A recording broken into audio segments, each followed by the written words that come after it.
So this is News Decoder, and we're here with Deborah Charles as part of our Correspondence in Spotlight series.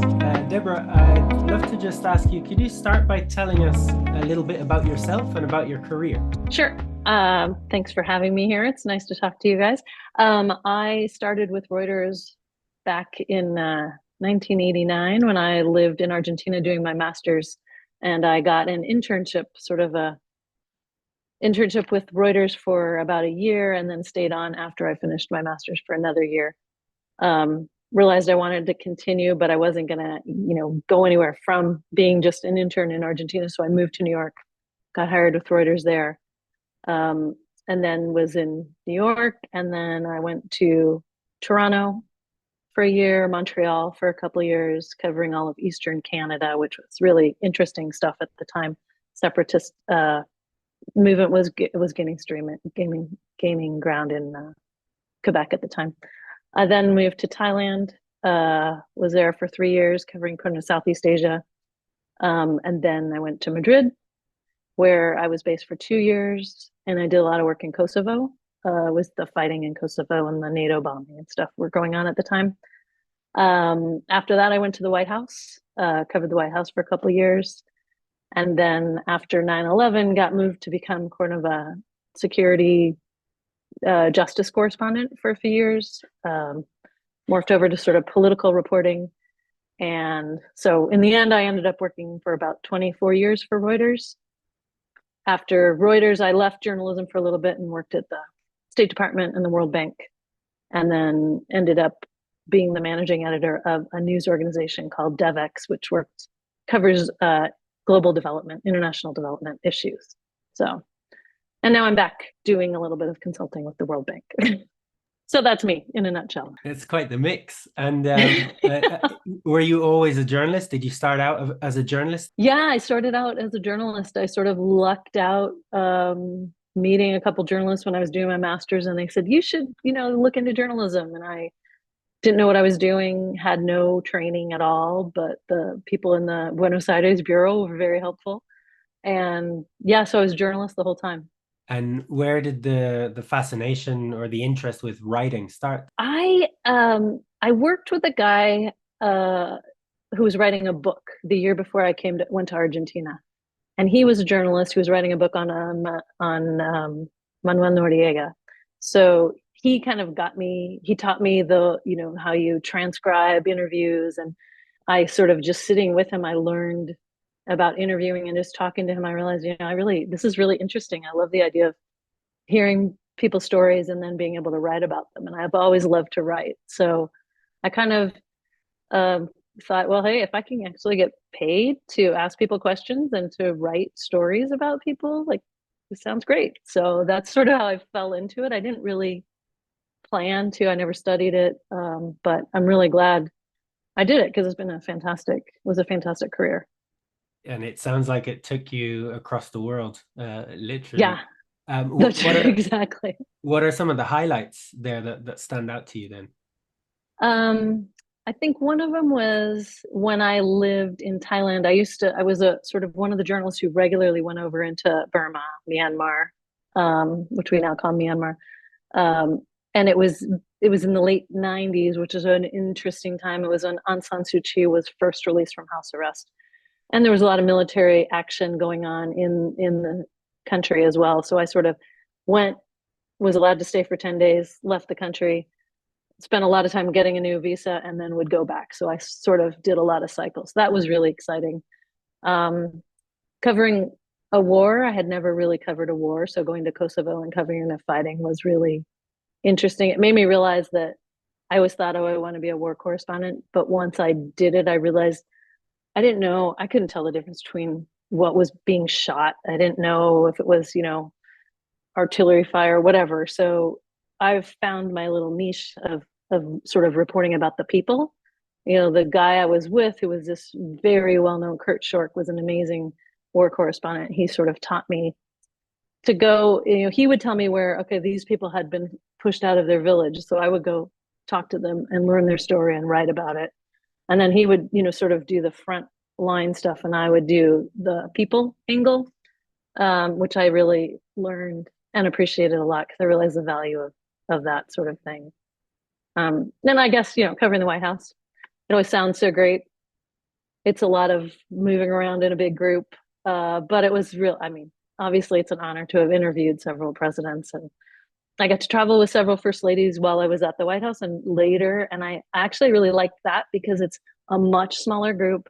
You get to know them, and you get to write about the topics that they're focused on, which to me were really interesting. So I thought that was great. And topical things. I loved doing the Olympics. I covered 5 Olympics over the course of my career, and that was definitely, I would say that was definitely a highlight. Something I always looked for, and something so different from what I did every day that I loved it.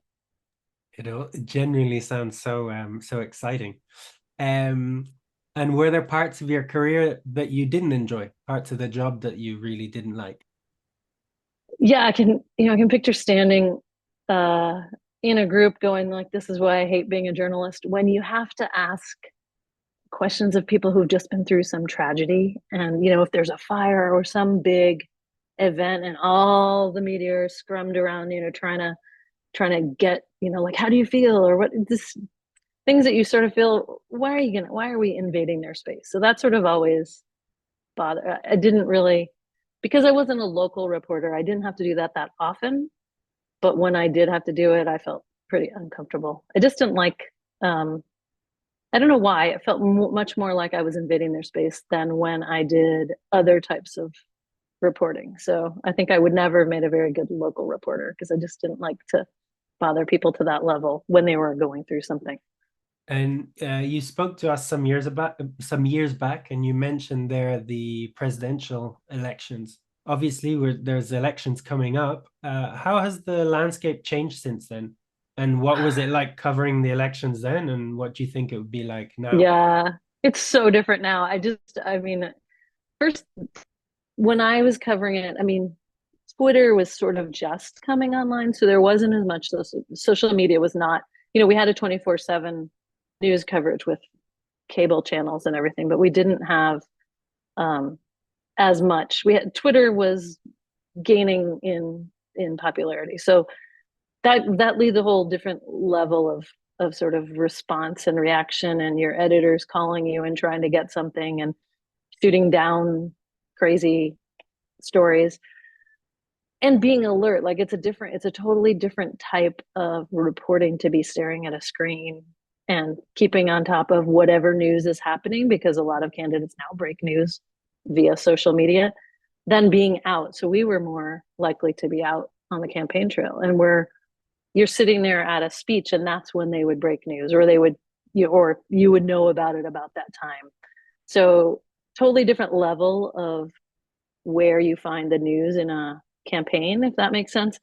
Um, and it sort of followed back. When I was covering it, it was sort of ritualistic, and you always knew the candidates would release their medical information. They would always do all these different things. It was sort of accepted. And now that's all blown up. Nothing is, it's always accepted. It's always happening. Um, what is the same is that there are a few important states that are basically gonna decide the results of the election. And I used to spend a lot of time in some of those key states, and that's what I think reporters are having to do too, and just understanding what the voters want, um, and expect and hope and what they're going to vote for. But just, I think I'm glad I covered it when I covered it, and it's a lot more difficult now. You've covered the Olympics as well. You mentioned 5 Olympic Games there. Yeah. What was that like? What was the experience of covering Olympic Games like? You have like Reuters. I was always covering for, well, all the times for Reuters, except the very last, actually the 6th Olympics that I went to, I was gone from Reuters, and I worked for the International Olympic Committee, the Olympic News Service, which was completely different. But for the 5 that I covered with Reuters, you go and there's this big team, and all the reporters have different sports, and you have multiple sports because there's probably, there's not that, it's a big team, but you can't cover each person doesn't just get one sport. So It's sort of crash course in learning the sport. My brother-in-law always used to joke because he knew when I didn't know a sport, because I would write this sort of explainer of this is how this sport works, because I clearly didn't know it, so I had to figure it out. So I just would write a story about it. And what I really liked is that you just like, especially when I didn't understand, freestyle skiing or snowboarding, I didn't really know all the different tricks. So I'd stand on the side of the mountain and I'd just talk to coaches and I'd say like, or members of the different Olympic teams, like their entourage kind of people would stand there and I'd say, what's that? How does this work? Whatever. And then ask them a whole bunch of questions to understand the sport itself, how the competition would go, how it would be um, scored and everything. And then, or I'd even ask the athletes, like, explain to me this move that you did. Like, I don't understand how that works. And they'd say, oh, it's a triple twisting, somersault, back, whatever, flip. So I think the important thing I learned for covering Olympics was like, don't be afraid to ask. They don't expect you to know their sport. And you get to, there's so many great stories behind the athletes and all the things they've gone through to get to that point. There's been an injury or some problem, or they discovered the sport in some unique way. So it just was always it felt like all the reporters that were covering the Olympics were such great writers, and they got to tell these great stories. So I felt really honored to be part of the group that got to go and report. And I looked forward to it. Something totally different. You'd step out of your normal comfort zone for almost, it'd be 3 weeks or so at a time that you'd be there. And were there any stories or events that really stand out that you still remember as special? Well, I know I wrote a story about it for News Decoder, but one thing I really loved was that I got to ride on the velodrome for the a couple of years before. One of our Reuters reporters had skied a downhill slope or some sort of slope, and I was so amazed. So I said, okay, I want to do a sport and experience what it's like. And I'm a cyclist, so I somehow convinced the US team to lend me. I'd never been on a velodrome and I didn't really understand how you go up these banked slopes and not fall over. So why not just try it and figure it out? So that's what I borrowed. The US team lent me a bike and very kindly had one of the tech guys kind of go in front of me to teach me how to go around. And then he got off the track and I was just going around the track, and I had a recorder around my neck to sort of catch, I would say things just so I'd remember them later. So when I wrote the story, because I wrote a story for Reuters for it at the time, but that was a highlight, I didn't fall, and doing the velodrome part and learning how you have to keep going fast in order to stay up. But then I didn't know how to stop, because I was like, well, if I don't keep going fast, doesn't that mean I'll fall? So I didn't fall. I figured out a way to do it, but that was really neat. What other, I mean, the Great Wall of China, I got to be like, that's where they did the road race. I had never seen it, so I got to be at the Great Wall of China with the road race for cycling. And just some really, Athens, I covered beach volleyball, so I would take a little tram every day to hang out at the beach. And it was hot, and people's screens blew up from the heat, but it was, it's just a lot of fun and some cool stories. You mentioned there being given the sports that you needed to write on, but more globally in your work as a journalist, were you able to choose what you wrote about? And how did that work? And if you were, what would you choose to write about? Yeah, not always. It depended. A lot of times, you'd be given a beat, you'd be assigned a something. Like, well, at the White House, when I got to the White House, there were 4 or 5 reporters, and I had just been overseas. I'd been a foreign correspondent for 10 years. So I sort of said, hey, I'd like to do international stories. So at the White House, my first couple of years, I did focus more internationally because that's what I knew. Different beats, you can apply to report on a certain topic, and that's how you cover that if you want. Sometimes you could see something good and convince your editors that, like, hey, what about this? I want to cover it. So I got to sometimes, like the first ladies, I lucked out on that. I had breast cancer, and I wrote a series of articles about having breast cancer. Laura Bush was traveling to Mexico to do a breast cancer event. So her team reached out to me and said, hey, do you want to go with her? And so I got to go to Mexico and write about this. And I spoke Spanish, so between speaking, they didn't know that, but I spoke Spanish, so I could cover the event and talk to people, talk to a lot of the women that were there. So some of the times I sort of turned my interest into stories I could write, but most of the time you get a beat and then you find the areas that you're interested in. And I did that most of the time. It was fun.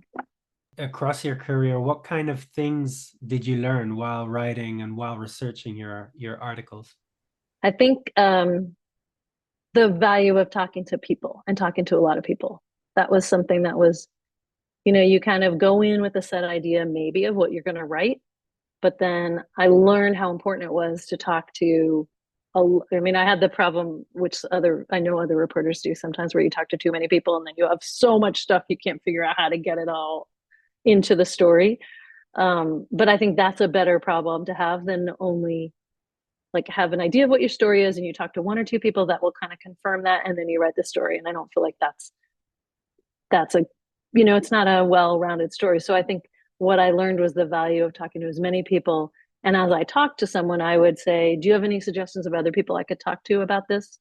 Or and the other thing that I learned while doing that was you may go into a story with an idea of what your angle is, but you talk to someone and then you go like, wait, this is actually a better story. So then you kind of maybe veer a little bit on your angle of whatever you're writing.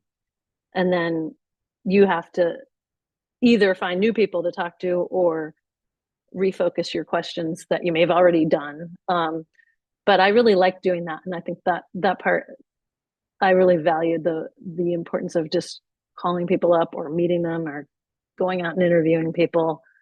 That's something that I think is very valuable. And, it doesn't matter what age we're in now. I think that still stands, just talk to people and understand what they think and what their views are on something. And how did you find those people, especially experts, when you're telling a story? I would research, I would look up, particularly, I'm trying to think of how I did it before the internet age, and I'm not really sure. I don't really remember. It was probably, that was even more talking to someone and saying, who else can I talk to? And then I've found books of phone numbers, like crazy numbers all over the place. So clearly you'd find someone, you get their phone number and you call them. But now I would research and see who's an expert on certain topics and in a specific region, perhaps, or someone who may really know the area, talk to them. Then I always ask whoever I'm interviewing if they have other suggestions of people I might talk to. And often I'll say, like either on either side of the issue, or so I would try and get more because I wanted to branch out. There's a tendency to talk to the same people all the time. And if you read, when I was a managing editor of this news organization, I kind of, I was really pushing people to reach out and try and become just more diverse in who you talk to, not just the people who you may already know what they're going to say, but people you have no idea, and get them to tell you other people, because that's the only way you're going to expand how you're reporting, and then to make sure that you're actually being as broad and as open-minded as you can when you're interviewing them. So I found that, and I think people liked being asked who else to talk to, that, kind of like, you're the expert, who would you think I should talk to? And they may come up with things that you would never think of. When you were reporting and writing stories, what was the toughest part of that process? Often when I had so much information, the hardest part for me was narrowing it down. Like sometimes I would get really frustrated. I couldn't write the lead paragraph. I would just be like, I have all this stuff. And so then I would say, okay, just write a lead, whatever, get all the other stuff down, and then come back and rewrite the lead. And I would say like 8 times out of 10, I'd end up liking what I originally wrote. But I would sort of get, especially if it was a big feature or something, I would get stressed out about the way I was starting the story. And then, particularly when I had a lot of information, I'd talk to so many people. And at first I was always worried about getting everybody's voice in, like, oh, I talked to 10 people, I have to have 10 quotes. And then it took me a while to learn that, no, that actually, whatever they're saying is influencing what I'm writing. So I don't have to use them all, and use quotes judiciously as opposed to like making your whole story full of quotes. So you moved on from journalism, and how have the things that you've learned in journalism been useful in your other roles, and how have some of those skills transferred into what you later did? Well, I realize it's taught me to go through. So when I'm at the World Bank, I could get a document that's 150 pages and they want it condensed down into 3 sentences, for example, for like an illustration or something that we're doing. I don't know, an interactive. And the journalism, especially the White House coverage, helped me to kind of zip through documents or speeches or anything and find sort of the nugget that might be, the nut graph, the interesting element that you really need to have in like what you're really trying to say. I can do that pretty quickly and easily thanks to all my years of reading speeches and transcribing speeches and covering speeches. It's a lot longer on some of these documents, but that's really helped me. And just writing clearly, like clearly, concisely, and Reuters style particularly is it's sort of short, like don't have long elaborate sentences. So I write, and I think I write like that in more concisely. I'm much more likely to have like a smaller sentence than a long, lots of commas and everything sentence, which is easier for people, especially if English is their second language and they're trying to read it. It's easier to understand. So I think that's helped me in writing for a foreign audience, which I did when I was at the State Department or editing for them, and then at the World Bank, just sort of trying to condense down ideas that are very difficult into simple, easy to understand phrases. And just to finish off, if you had one tip for budding journalists, what would that one tip be? I think it would be, don't rely on email or WhatsApp or text to get quotes from people or to interview people, but pick up the phone or meet them in person, because you get so much more out of it. And it's a less stilted quote than you would get if someone texted or WhatsApped you their thoughts. I think that's the most important thing that hopefully we won't lose, is just the talking to people in person, on the phone. You get a lot more out of it for an interview. Well, Debbie, thanks very much for talking to us today. Yeah, thanks for having me. It was great to talk to you.